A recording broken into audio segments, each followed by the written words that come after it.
வாழ்க வையகம், வாழ்க வையகம், வாழ்க வளமுடன். வாழ்க வையகம், வாழ்க வையகம், வாழ்க வளமுடன். ஆன்மீகம் என்றால் என்ன?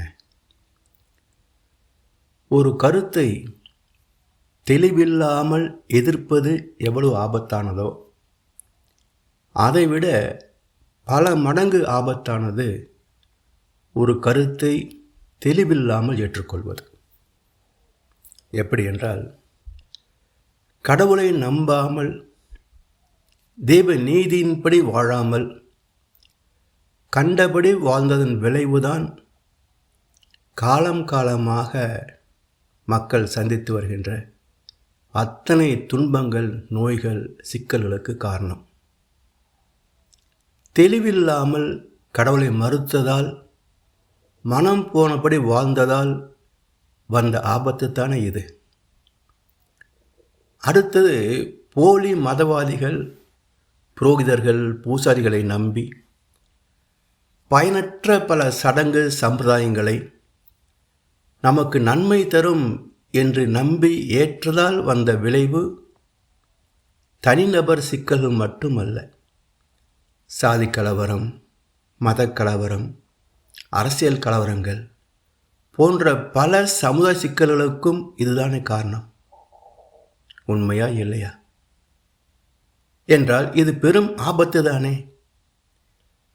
இவற்றுக்கு தீர்வு என்ன? உண்மையான தெய்வத்தை தேட வேண்டிய அவசியம் ஒவ்வொரு மனிதனுக்கும் உண்டு. அதற்கான வழிதான் ஆன்மீகம். ஆனால் வசதிகளை பெறுவதற்காக, அதற்கான பணத்தை ஈட்டுவதற்கான பல அலுவல்களுக்கு மத்தியில் கடவுளை பற்றி சிந்திப்பதற்கு நமக்கு நேரமில்லை.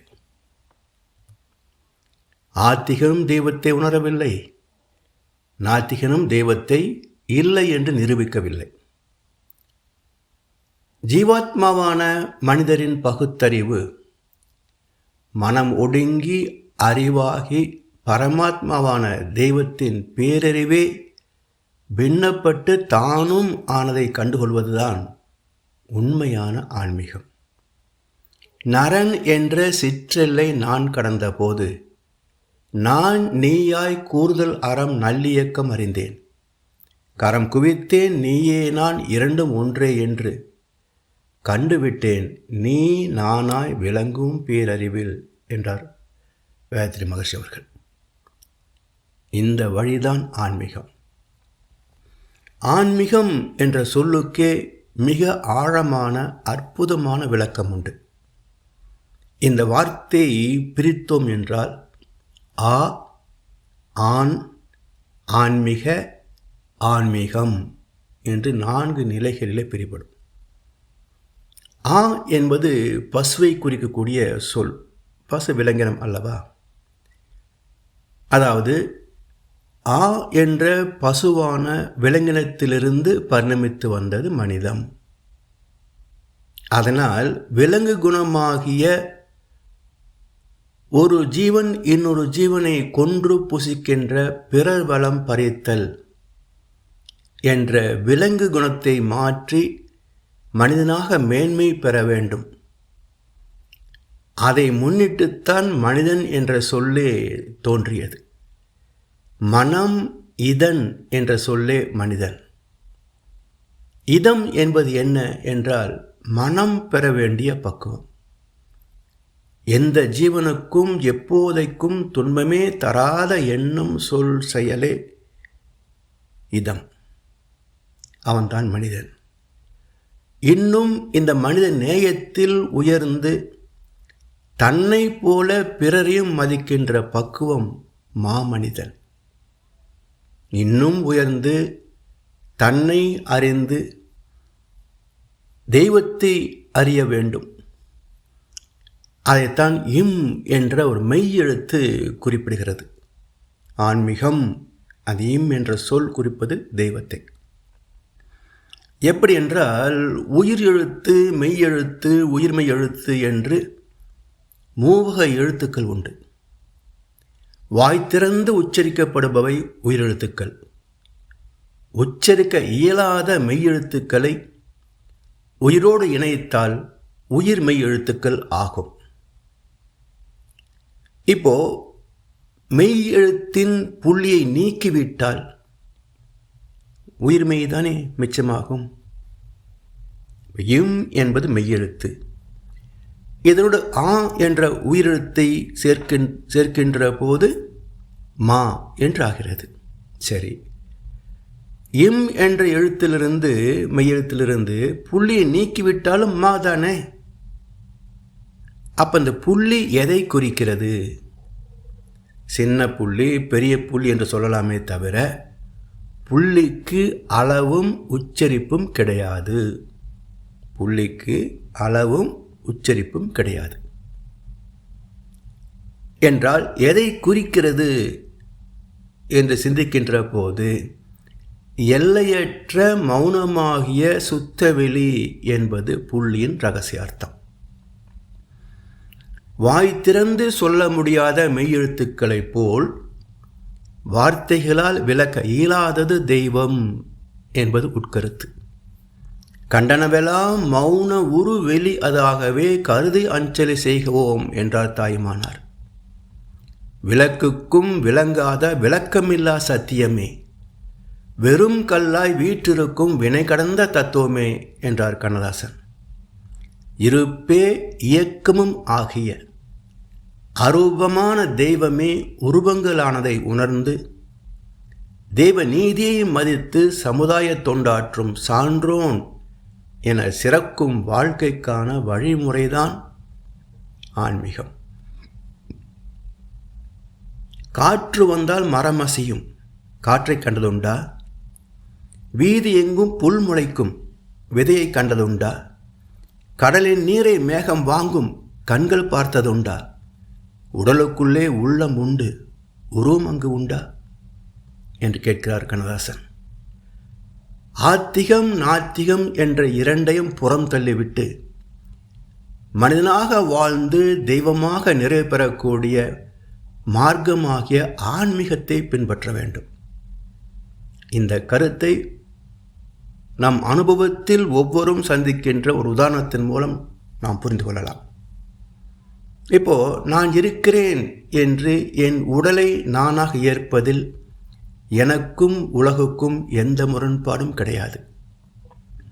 ஆனால் நான் சிறுவனாக இருந்ததை காட்டச் சொன்னால் எப்படி இயலும்? புகைப்படத்தை காட்டினாலும் அது நிஜம் இல்லையே. சரி, இன்னும் பின்னோக்கி செல்கிறேன்.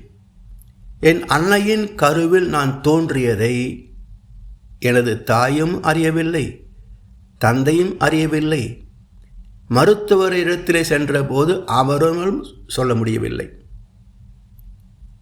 ஆனால் கருவுற்ற 2ஆம் மாதம் மருத்துவர் சொல்லுகின்றார், உண்டாகியிருக்கிறீர்கள் என்றால் 2 மாதங்களுக்கு முன் இல்லாத நானா இப்போது இருக்கிறேன்?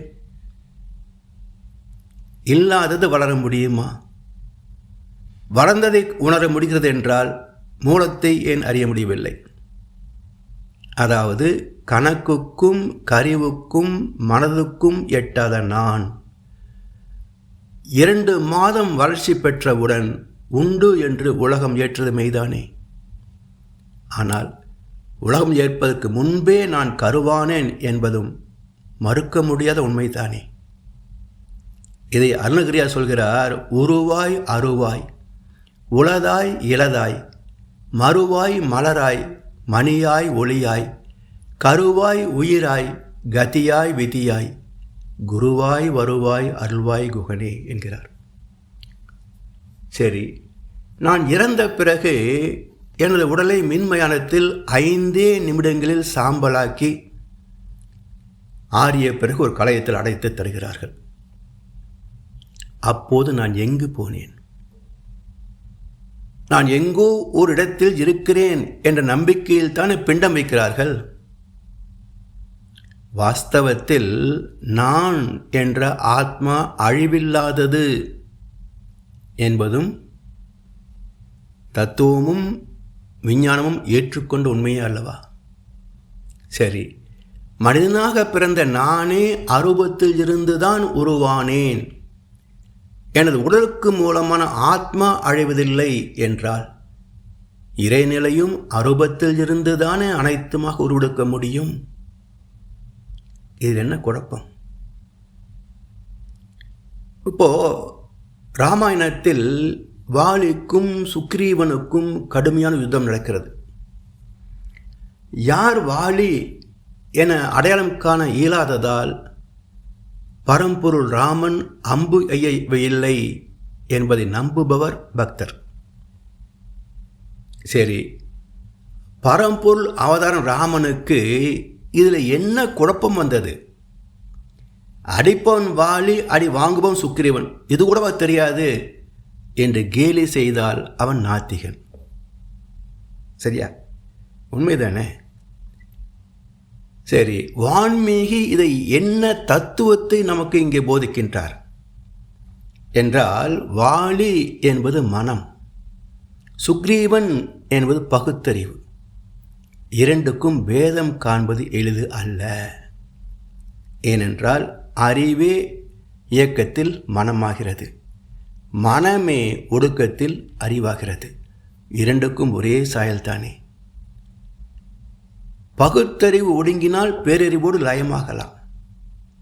அறிவாகிய மாறிய பின் மனம் எங்கே? மனம் அறிவாகிய மனிதனும் தெய்வமே என்கிறார் மகரிஷி. இப்படி வாலி வதத்தின் மூலம் மனம் இறந்து விடுகிறது என்பதை காட்டியதுதான் இந்த தத்துவம். அதாவது அரூபமாக இருப்பவனும் தோற்றங்களாய் இயங்குபவனும் இறைவன் அன்றி வேறில்லை என்பதை ஞானிகளும் சித்தர் பெருமக்களும் கண்ட சத்தியமான உண்மை. இது போன்ற பல கருத்து மோதல்களிலும் ஆத்தியருக்கும் நாத்தியருக்கும் அறிவுபூர்வமான உட்பொருள் தெரியாது என்பது இன்றைய கசப்பான உண்மை. சிறு பிராயத்தில் உருவங்களை இதுதான் தெய்வம் என்று வணங்கிய போதும், ஞானம் பெற்ற பிறகு இதுவும் தெய்வமே என்று வணங்குகின்ற போதும் நான் வேதம் காணவில்லை என்றார் வேதத்திரி மகரிஷி அவர்கள். ஏனெனில் கண்கள் மூலமாகவும் விஞ்ஞான கருவிகள் மூலமாகவும் பார்க்கப்படுகின்ற அனைத்தும் அரூபமான சுத்த வெளியான பரம்பொருளின் மாய தோற்றமன்றி வேறில்லை. சரி, சடங்குகளை செய்யவில்லை என்றால், சம்பிரதாயங்களை பின்பற்றவில்லை என்றால் அவை தெய்வ குத்தம் என்றும் பாவம் என்றும் இறைவன் நம்மை தண்டித்து விடுவான் என்றும் சொல்பவர்கள் தெய்வ நீதிக்கு இயற்கை சட்டத்துக்கு முரணாக செயல்பட்டால் நோய்களும் சிக்கல்களும் வரும் என்பதை ஏன் சொல்வதில்லை? நாம் தான் சிந்திக்க வேண்டும். இப்படிப்பட்ட கடவுள் பெயரால் வயிறு வளர்க்கின்ற குழப்பவாதிகள், அதனால் மக்கள் தெய்வத்தை பற்றிய எந்த சிந்தனையும் தேடலும் அடைதலும் இன்றி சடங்குகளில் மட்டுமே தங்களை தொலைத்து விட்டார்கள். சிந்தனையை தூண்டும் கருத்துக்களை நாத்திகவாதம் என்று புறம் தள்ளுவதில்தான் முனைப்பாயிருக்கின்றார்களே தவிர உட்பொருளை தேடுவது இல்லை. இந்த மதவாதிகளையும் பக்தர்களையும் பற்றி கண்ணதாசன் அழகாக ஒரு பாடலில் சொல்லியிருக்கின்றார். திருநீறு பூசிக்கொண்டு சிவன் பெயரை சொல்லிக்கொண்டு மது உண்டு மங்கை கொண்டு வாழ்கின்ற மனிதருண்டு, அவன் மேலே பக்தி கொள்ளும் அடியார்கள் மிகவும் உண்டு, ஆடென்றும் மந்தை என்றும் அவனைத்தான் சொல்வதுண்டு. என்ன அற்புதமான பாடல் பாருங்க. திருநீறு பூசிக்கொண்டு சிவன் பெயரை சொல்லிக்கொண்டு மது உண்டு மங்கை கொண்டு வாழ்கின்ற மனிதருண்டு, அவன் மேலே பக்தி கொள்ளும் அடியார்கள் மிகவும் உண்டு, ஆடென்றும் மந்தை என்றும் அவனைத்தான் சொல்வதுண்டு.